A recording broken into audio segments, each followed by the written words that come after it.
Hello, welcome back to Final Fantasy VIII Remastered commentary playthrough. So here we are on disc 3. This is where the meat and potatoes of Final Fantasy VIII truly exist. In this disc, we're going to get a lot of good things. It's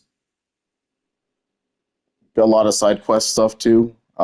Pretty big story elements and everything. We're going to continue that obviously. And overall, we'll actually have a chance to grab every single GF that's in the game in this disc. And all this stuff can also be put off to the fourth disc. So, but we're just gonna handle everything we can. The fourth disc stuff, I'll probably just leave some side quests available, just so that there's something there at the end. But for the most part, we're gonna get a lot done. So disc 3 can be kind of lengthy depending on your choices here. If you choose the side quest or not, it's completely up to you. If you want to follow the story and just keep going with that, then you're more than welcome to do whatever you want in this point. The game's going to open up though after our battle with Sorceress Adia, and we're going to get control of Squall and head into the orphanage and get some pretty big story bits. So I will rejoin after all of the dialogue.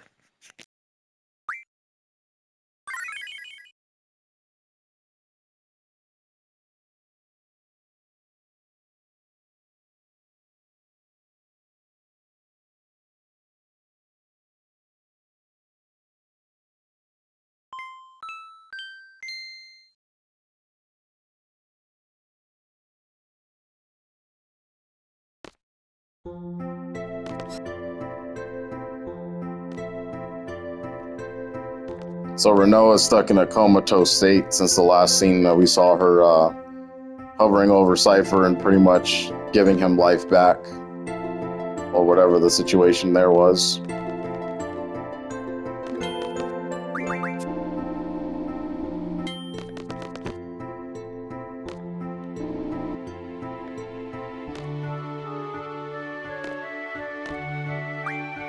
Now we are just going to make our small party here. And make our way over to Adia's little orphanage.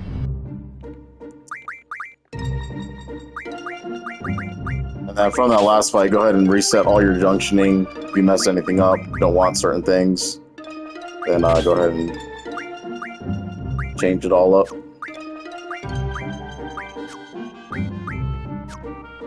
We also want to take a look at our new GF Alexander here. So he comes with Spirit Junction, and LM Defense ×4 is probably the first time we've seen this, along with Ability ×3. So you can't go wrong putting this GF on anybody. It's just going to help them. If you want to have somebody with Elemental Defense ×4, like right out the bat, then go ahead. He learns Revive, which is like Recover, but instead it revives for full life, so you don't have to use your full lives in your inventory. And then eventually we're going to want to start learning med data and high magic refine, and all of his refine abilities are going to be useful in order to summon another GF in the future. So I'll go ahead and let him learn LM Defense ×4, and I'm probably going to stick it on someone that doesn't have Ultima like Squall, since he can already absorb all the magic.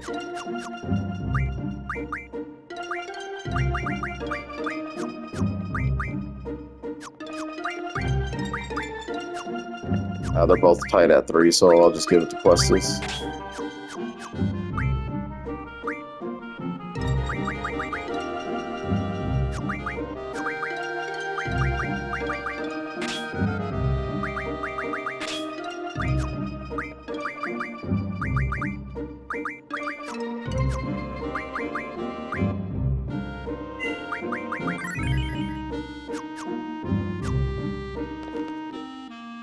Make our way into the orphanage here.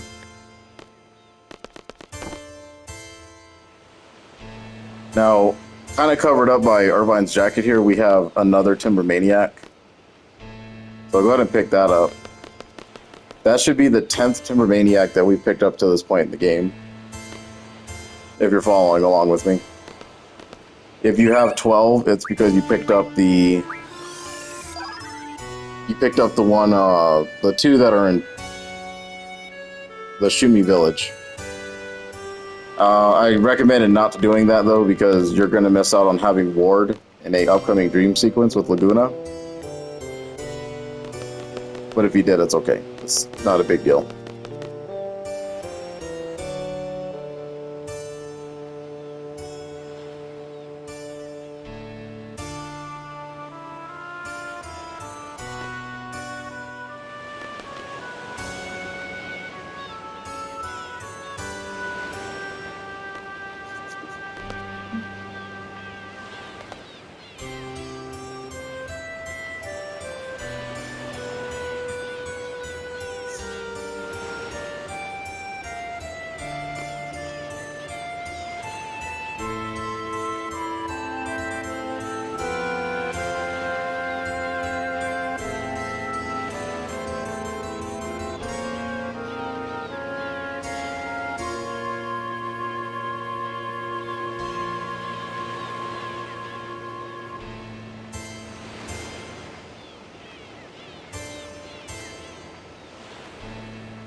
So we learned a really important key piece there with the sorceress Ultimisia, who is kind of looking like she might be the main true villain of this game, right? So Adia's back to her normal self. She's, you know, she explained that she had to give up herself, or, you know, and allow herself to be possessed by the sorceress from the future in order to basically save Alone, right? And what the sorceress Ultimisia wants to do is achieve time compression, you know, which kind of destroys everybody, so that she can be the only thing that, you know, lives on and survives in her own fantasy world, you know. So obviously, we being the heroes do not want this to happen. And our new objective now is to find Alone and the White Seed ship that she was carried off on a long while back when we got the Garden actually moving to be an airship. But before all that, the most important thing in the world is Triple Triad. And we are going to try to get Adia's card off of her. Now, if you do have any cards that you can card mod, I strongly suggest you start doing that now. Don't get too acquainted with your weaker cards anymore, because we're going to run into a problem where random is going to be spread throughout almost every region at this point in the game now. And there's ways that you can manipulate it, but sometimes it's just not worth it because other terrible rules are going to get spread in its place, like plus and stuff like that. Plus it's just going to happen, especially when we go somewhere unique in this game. And at this point, you can either decide to stop doing the cards, because I've already done the CC card group, so I already know that I'm going to get every single card in the game just because I've done that already. And all I got to do is wait for disc 4. Or you can continue and try to keep on getting more cards. I'll point out the rare ones as we do them. I'm going to do it, but as always, if I lose something rare, I'm going to restart it. I don't have time to be playing around and grabbing all my cards back and forth each and every single time. So I'll just play Adia. The rules suck here.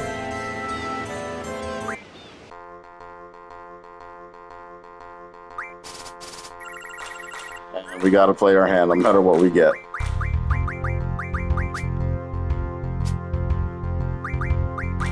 And honestly, I would probably start considering getting rid of some of these boss cards too, because they're not gonna help.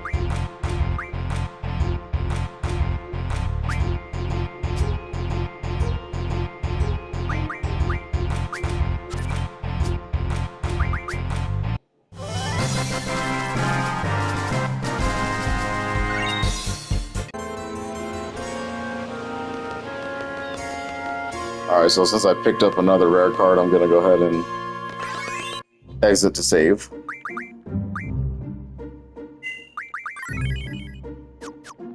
And a lot of this is going to be the same, so if I pick up any more rare cards from her, I'm just going to come back out here and save since they didn't put a save point in there. And then I'll just keep playing her until we win the Adia card.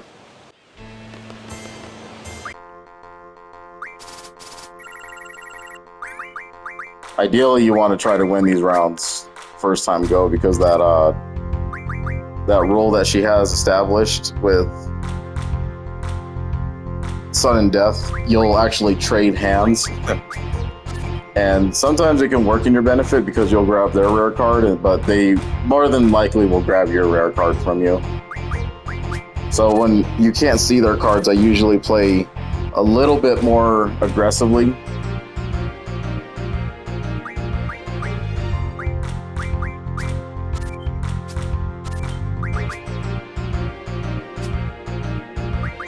See, here's an instance where her Adia card actually flipped over to me, so I'm able to use it, which is good. I can deal with this.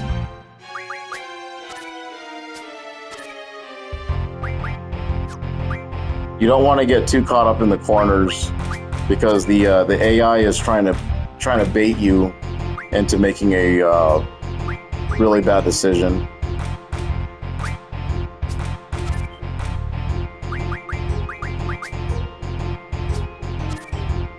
So unfortunately, she took all my good cards here.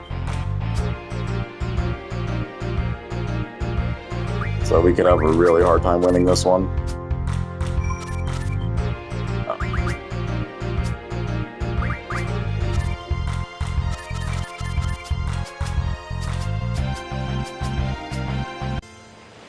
Yep, no good. It's like I was saying, the card game just got tremendously harder, so a lot of this kind of stuff's gonna happen. You'll find yourself doing this quite often, especially in this third disc.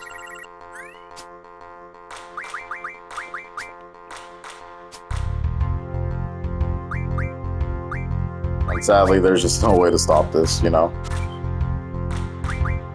Especially when you can't see their cards. That's where it gets really dangerous.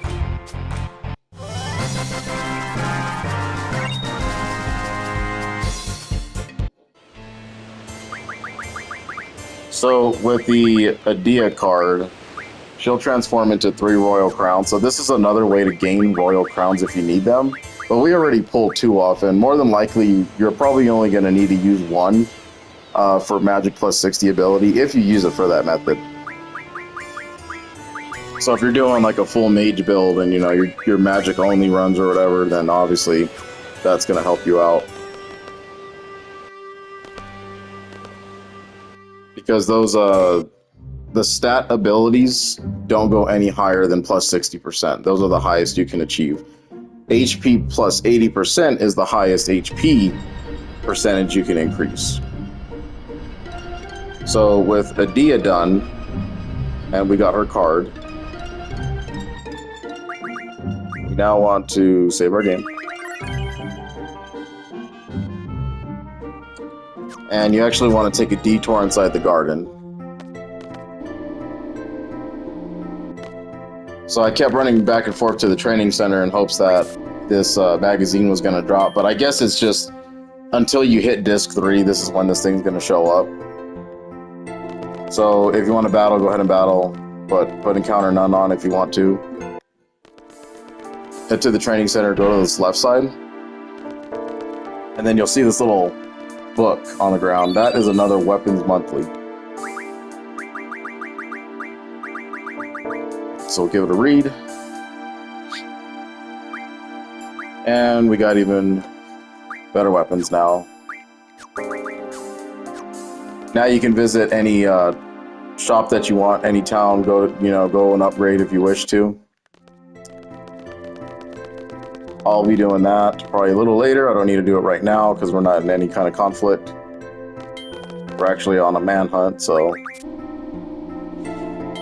just do not forget that. Don't forget. It'll always be there no matter what. Like, the garden's always going to have it, so it's not missable.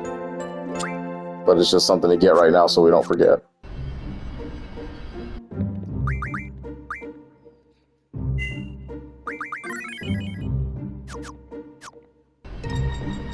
And now, go back into the garden. And I guess you could have saved inside the garden. I don't know, I'm just so used to doing from the outside. I just feel like it's better for me. Head over to the infirmary, and we are going to progress the plot line one more time with another Laguna dream sequence here.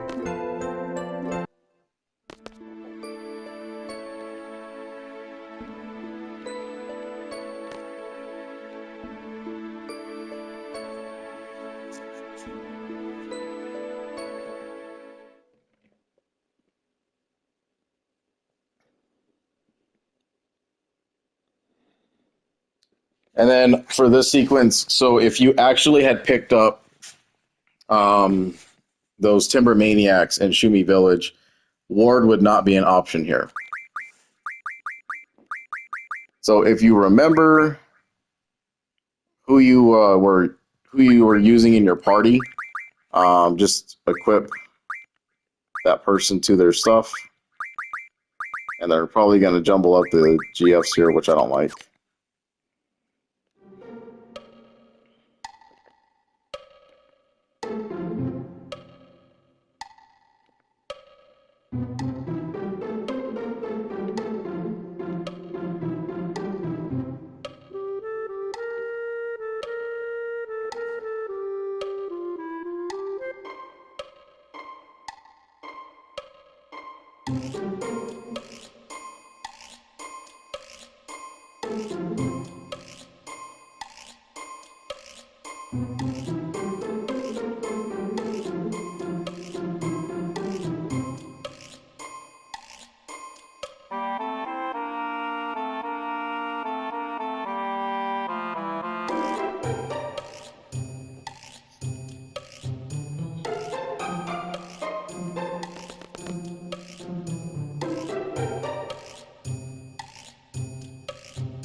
So here we go with another little defend and slash minigame, kind of like the guy with the jet or whatever the hell it was. This one's a little bit more difficult because the dragon can be pretty quick. So you might have to restart this a few times. Just only hint and tip I can really give about this guy is smash away at triangle and try to hit it as many times as you can. If it recovers really quickly, I would press defend because he kind of gives like a little jerk motion and doesn't attack, but then he does a really fast one as a follow-up. And that's the one that's probably going to snip you a couple times. I think you only get hit 2 or 3 times and you go down. And then you're going to have to probably restart it. But luckily it's no game over here, it's just a really annoying minigame.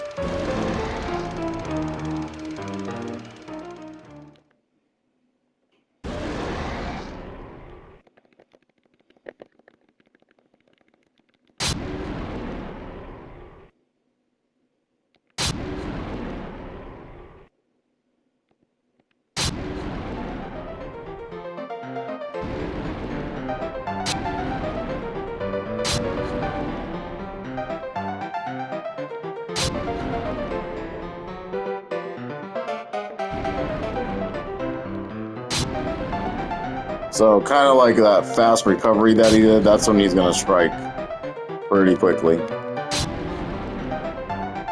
So right here, and then, yeah, okay. Do it again.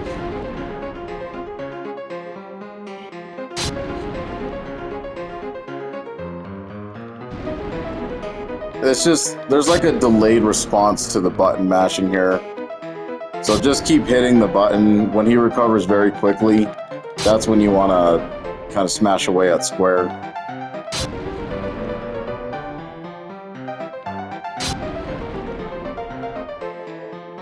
Right now he's being generous and just taking hits for us. So right here,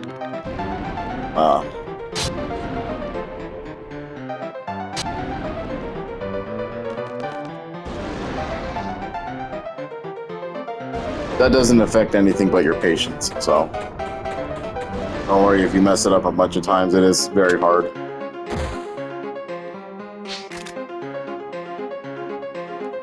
Okay, so this option, just say hold on a second, and you'll open up to a little save point here, guys. Okay, so we'll let Odin play out in glory here. I wish he would have showed up for the dragon fight, but it's all good.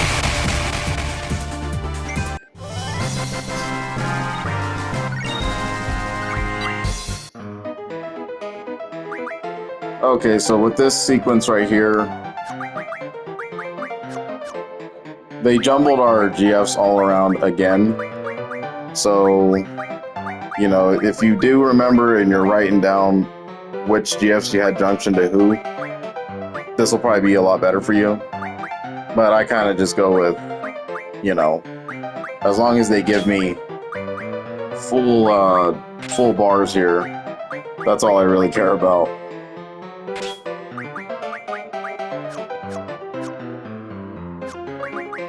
So I'll go ahead and just do auto here.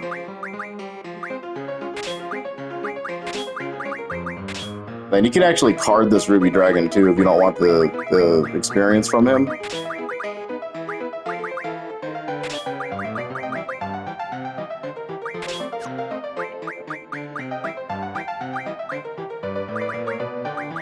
The Ruby Dragon is weak to ice magic. being that it's a fire-based. It will absorb wind and fire though, so just be wary of that. So if you want to put Blizzaga or any kind of ice magic in your little window there in order to make up for it. Sure. I'll have to redo all this anyway. Drain is fine, Confuse, Death, that's all good. Laguna will probably have a better chance of surviving this because he can absorb all of those elements. And then we'll give Ward leftover. Typically, you would probably have Lord not here, so you would have to stack up just Kyros and Laguna for this battle. Not much to Ruby Dragons. They're just really tough dragons to fight, have a lot of HP. If you're really struggling with this guy though, and you did pick up Tonberry, just level him down, and you won't have much to worry about as far as, you know, his attacks. He does have one really nasty attack that at higher level Ruby Dragons, if they use it on you, it's pretty much an insta-kill. So that's probably the only thing that will hurt you. Now you do want to have draw on every single character.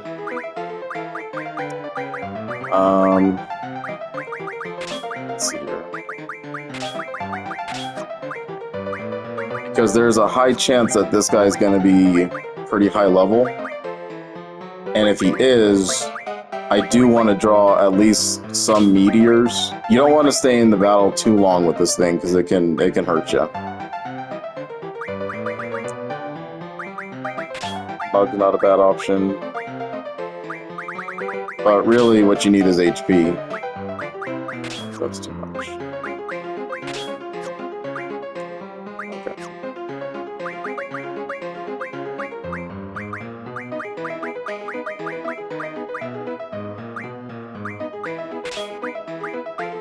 You can put water on if you want. Probably won't do that much damage, but you know.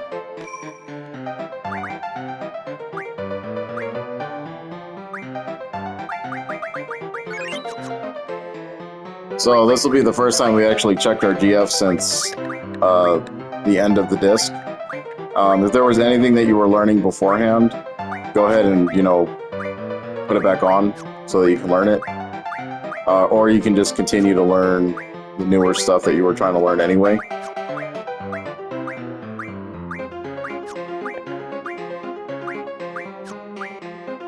Should keep it there.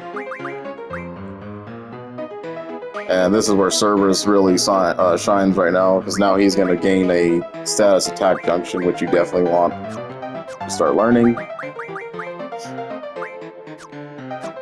Alexander's first combat, and Tonberry learning, that's fine. Okay.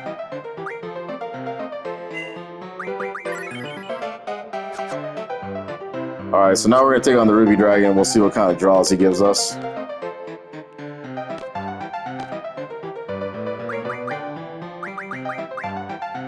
The Ruby Dragons can be blinded, so if you want to, because they do a lot of physical attacks as well, and they hit really hard. Any of their moves right now will hit us really hard. So I would take Drain off if you want, and probably put Blind, just so you have some kind of protection.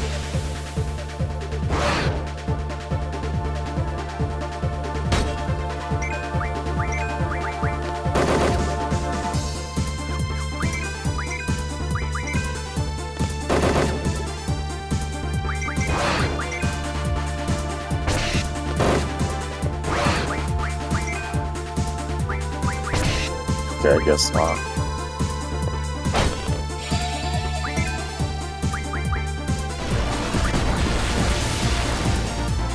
So they actually graced us with a very weak version of the Ruby Dragon.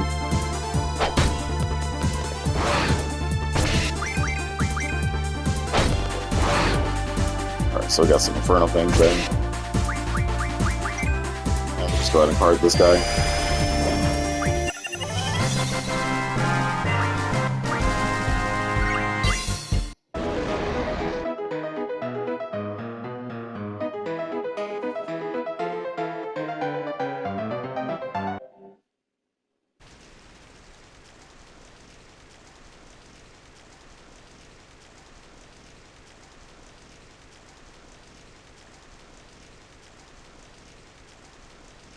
So that was Alone talking through her little dream telepathy here.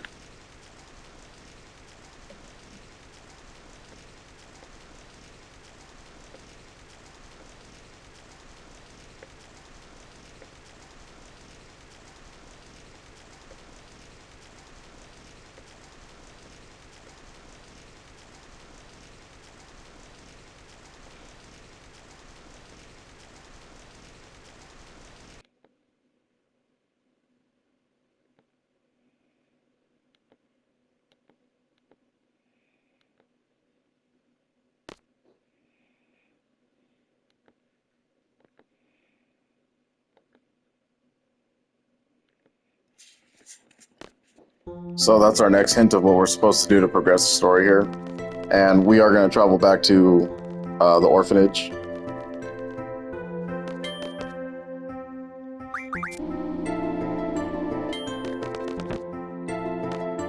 And then once I do the dialogue piece with Adia and we figure out where the white seed ship is located, that's where I'm going to cut this episode. I think that'll be a good stop point. A lot to take in right now. You know, we got sorcerers from the future taking over people, and we got the sorceress Adele that's from another country that we haven't even been to yet. We've only heard mentions of it to this point with Esthar. And now we got this crazy Laguna sequence where, you know, he's an actor now or something, whatever the hell's going on with him.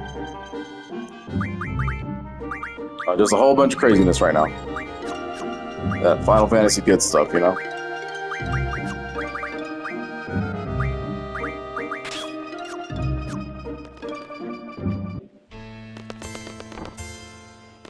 So just like Squall suggested, we talked to her.